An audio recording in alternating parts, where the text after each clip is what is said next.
Hey guys, it's Travis Cronin, Entertainment Director at Us Weekly Magazine, and you're listening to Us Weekly's Hot Hollywood podcast. And oh my God, Gwen, I forgot to say hello, celebrity gossip enthusiasts. So sorry to other you and not include you in the celebrity gossip podcast. Well, we are going to break down all of the hottest celebrity gossip stories of the week, the good, the bad, the ugly, the glamorous, and the just plain wretched. Luckily here, roller disco queen and former hair model, Gwen Flamberg. Hello. Yes, I wish that I was at the roller disco right now. Alas, work calls. And sadly, baby deputy woman is not here with us, but she will be back next week. Maybe even pop up halfway through this. You never know with that deputy baby woman. Well, we have lots of news to break down today. I don't even know where to start. We have new celebrity feuds that I never thought I'd be talking about, A-list couples on the brink of divorce, family tragedies, secret weddings, the usual. We bring it to you every week. But before we get into that, Gwen, let us know, what story made you go whoa this week? Oh my gosh, Travis. Well, I still need my smelling salts because of the Venice Film Festival. It's just the fashion on the red carpet is out of control. But nothing on that red carpet made me go whoa, quite like our friend Timothée Chalamet. Old Timothy was on the carpet wearing a backless, sparkly red jumpsuit by designer Hader Ackerman. He's been speaking out at Venice about how the world seems like it's on the brink of societal collapse. I have to say I agree with him in some ways, but I certainly felt like collapsing when I saw him in that backless red jumpsuit. It really was something. I could see you wearing that, Trav. It would be amazing. And certainly, so bad. I think that Timothée could join me on the roller disco wearing that number. Guys, if you haven't seen the look, you know what to do. Go to usmagazine.com/stylish and check out one of my favorite looks. Yes, ever. all the looks on the Venice Film Festival red carpet. It was amazing, show-stopping. I hated his camo Louis Vuitton look, so that really sort of got him back. It looked like he was shopping in his little brother's closet, but completely made up for it. Show-stopping, shut it down. Favorite look at the Venice Film Festival for sure. Where can I get one? And Hayden Ackerman, of course, is who made, Tilda Swinton sort of genderless in terms of her red carpet style. Hayden Ackerman and Tilda Swinton go hand in hand, and Timothy is such a gender bender on carpets that I just love when any, celebrity does Hayden Ackerman and just does it like that. You just got to be pretty. It doesn't matter your gender when it comes to the red carpet. Am I wrong? No. You are so right. Thanks, Gwen. Well, my woe has to do with another famous twink in Hollywood. It is Harry Styles. Now, Harry Styles has his residency at Madison Square Garden. Still so proud of him for that. It is so cool. I haven't heard of that happening. Yeah, you're going to Harry's house tonight? Woo, woo, woo. Amazing. Well, hopefully you can report live that he mentions another, drops another bomb, makes a little jab, takes a piss, as they say in the UK in his speak. But he was at Madison Square Garden last night this week, and he said, "Oh, hi everyone, I just had to jump to Venice to spit on Chris Pine." He told the audience, they laughed. Now, if you haven't seen the video, then you're listening to the wrong podcast. Get out there. This is all over the place, but we will let you know at the premiere of Don't Worry, Darling, where they should all be very worried. Harry Styles came and sat down next to Chris Pine, who was seated next to Olivia Wilde. He was in between them and seemingly spat on his thigh. Now, Chris Pine's rep has released a statement to us telling us that Harry Styles did not spit on his lap, but something went down, and it's all the internet can talk about, so it's fun and cheeky that Harry brought this up last night. When he might bring it up again tonight. What are you going to do? Report live for Us Weekly, yes? Absolutely. I can't wait. I can't wait for all the love that is on tour. I'm really excited to hear everything that he has to say. But, with Don't Worry, Darling, who needs to see that movie? The drama of the press conference, so much better than anything that can be on screen. It is. And now there's that resurfaced video of Harry talking about the movie with Chris Pine, also in Venice, with Chris Pine sitting next to him, just like rolling his eyes at everything Harry is saying. And Harry does sound a little nuevo actory a little bit in what he's saying in Chris Pine's face. It's just clear that they don't like each other. We're hearing rumblings that this has caused tension with Olivia and Harry. So it's really just a mess. And you're right, Gwen. Who needs the movie when you have this press tour? We can also, Us Weekly can confirm that Florence Pugh will not be at the New York premiere, which is in a week. So this was just the premiere, guys. This was just the premiere at the film festival. So they have a New York one, an LA one, maybe a London. Usually, all the heavy hitters from around the world where people usually go to promote their movies. And when they're at these, they're speaking to a ton of press. So I don't know if they're all going to pull out. I mean, what do you think they should do? What do you think is going to happen with this one? I can't get over it. It's just going to keep giving. In Florence Pugh's defense, she's shooting Dune. So, she's off like doing her thing and she's working. Likely it's... There is so much drama behind this, but... my favorite moments of the press conference, forget Spitgate. I love that meme, that video of Harry is speaking. He's being a thespian and speaking about like what a movie it is. And Chris Pine is just sitting there looking like he wants to like poke his own eyes out. And that's my favorite. It's my favorite moment from the film. Travis, do you think that Harry Styles and Olivia Wilde's relationship is going to make it through this? What do you think? I absolutely do not, Gwen. Just based off of their body language and the way that they're looking at each other. And when a Hollywood couple is confronted with this type of adversity, we've seen from experience that they really only make it through if they present a united front.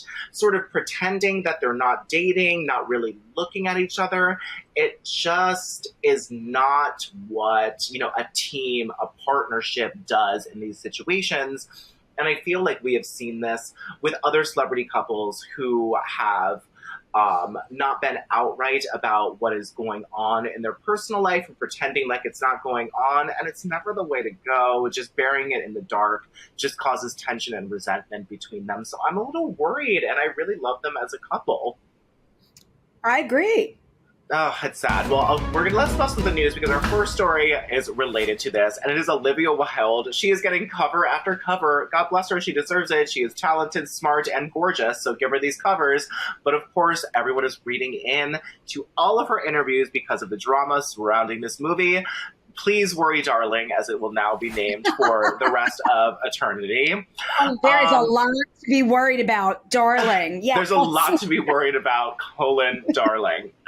Well, Olivia Wilde is reacting to other rumors surrounding her personal life. So sorry, Olivia, that she left Jason Sudeikis for Harry Styles. Now, a big contention of this movie was that Olivia Wilde left her betrothed baby daddy to, gallivant off with Harry Styles.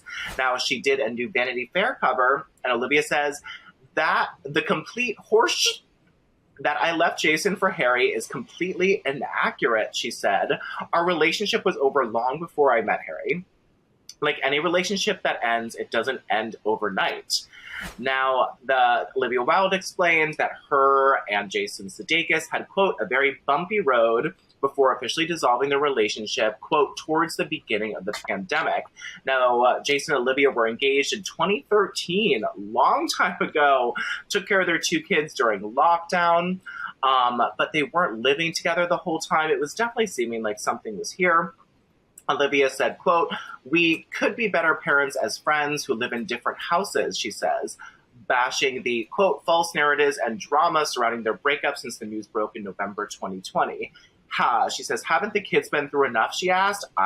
Yes, they have.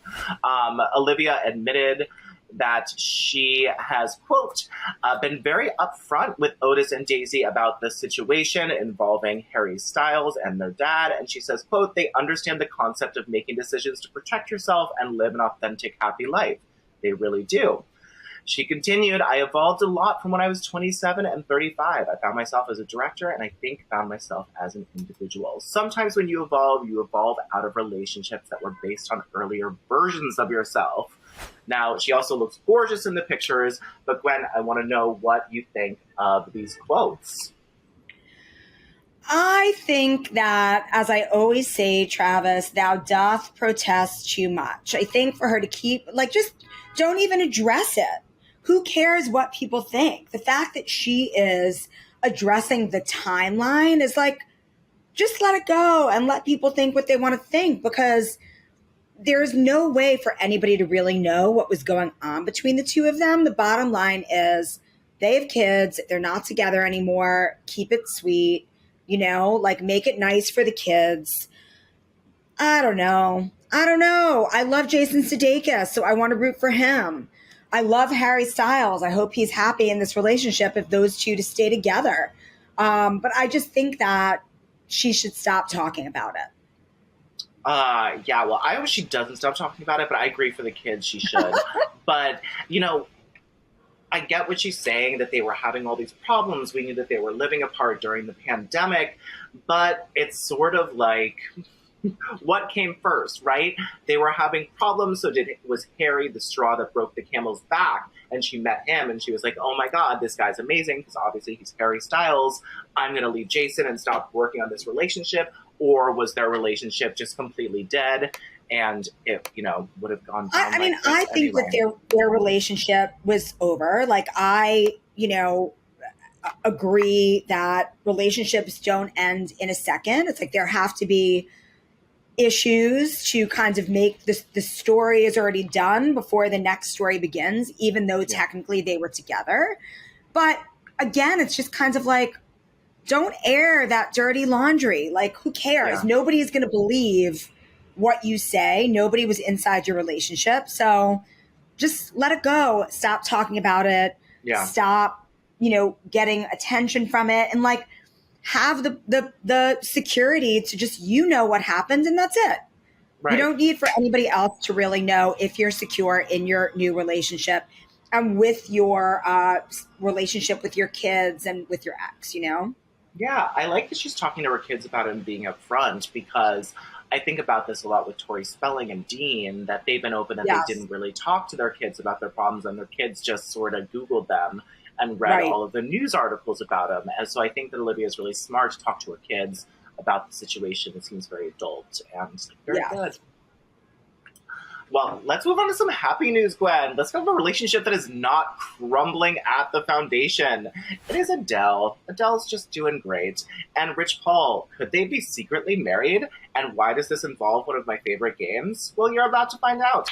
So Adele's fans were in a frenzy last week over her Instagram post. She showed a series of selfies celebrating her first Emmy win for Outstanding Variety Special, parentheses, pre-recorded, for one night only. Adele sent her love to everyone involved, captioning the snapshots, quote, bloody hell, I'm pleased as punch. Trust me to officially have an ego, lol.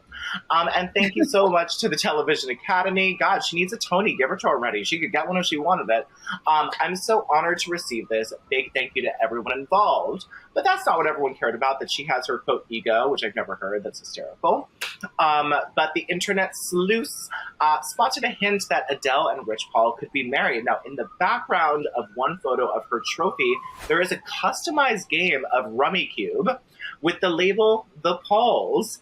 Adele's post was rolling in the deep with comments saying that she is married because she shared the family name. One follower says, quote, she gave us 2 announcements in this post. I love her energy.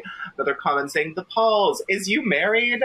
I want to know, is they married? And I love Rummy Cube, so I'm glad that they like to play. I completely agree with that. I love Rummy Cube. I love that Adele has a new back tattoo that she just, you could just see it in some pictures.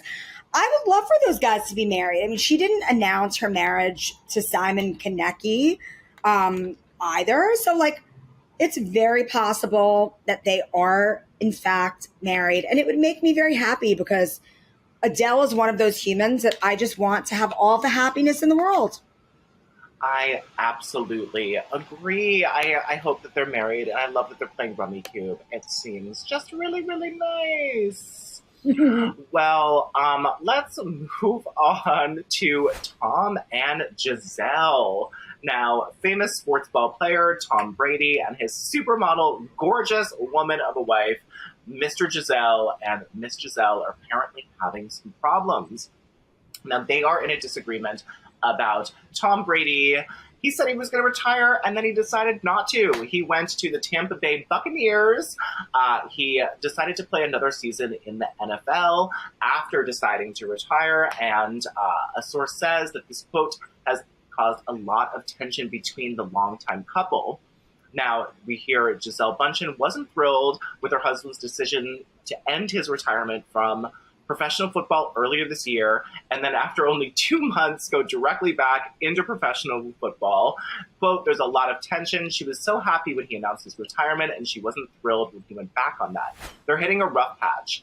But I know that they're trying, or at least he's trying, to figure out and make it work. He wants to get through this so things get better.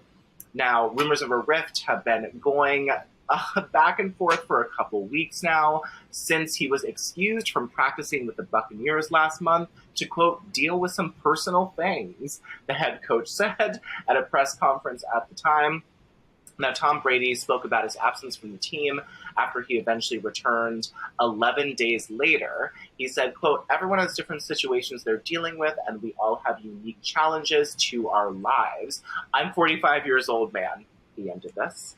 Gwen, what do you think? It really sounds like very real cause for concern from a wife to her husband who's 45 and playing football.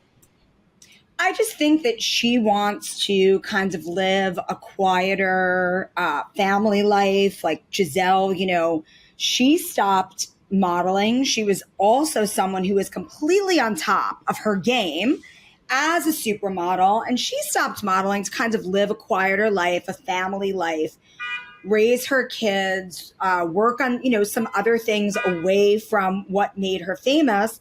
And I think that, she's kind of like, hey, buddy, we agreed on one thing. Now, I love any opportunity for you and I to discuss that time when you taught Tom Brady how to twerk, Trav. Yes, I did teach Tom Brady how to twerk. He's still not good, though. And when he was with Gisele, and I think that, they were just kids then. They were crazy kids. They were like, I don't think they were even married yet. They were still at the dating stage, and they were super lovey-dovey. And I think that it's just a dose of reality for them at this point. Their relationship is in a different place. I think Tom Brady is really struggling to stay relevant. I think he's having a bit of a midlife crisis. Those reports a few weeks ago when he took a leave of absence from the Buccaneers, and there was speculation that it was because he was on The Masked Singer. Like, what the heck are you doing, Tom Brady? What are you doing? Yeah.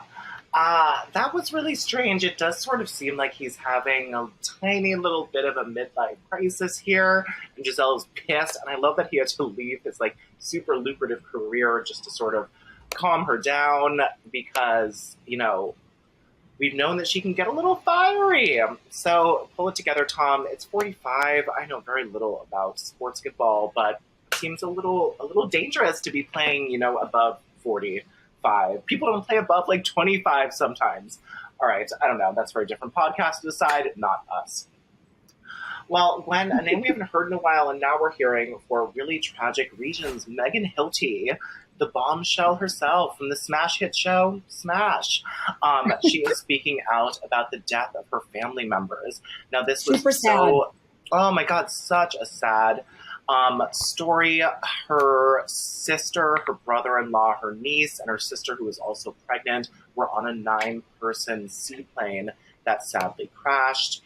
Megan Hilty has spoken out about it. She shared a photo on Instagram of her sister Lauren, her brother-in-law Ross, her nephew Remy, expressing her heartache after they died. They were right off the coast of Washington State on September 4th, and just so sad that her sister was also pregnant at the time. Megan Hilty said on Sunday afternoon, a small float plane crashed into the Puget Sound off the coast of Whidbey Island. My beloved sister-in-law, brother-in-law, baby nephew were on that plane. To make this news even more devastating, my sister was 8 months pregnant, and we were expecting to welcome baby boy Luca into the world next month.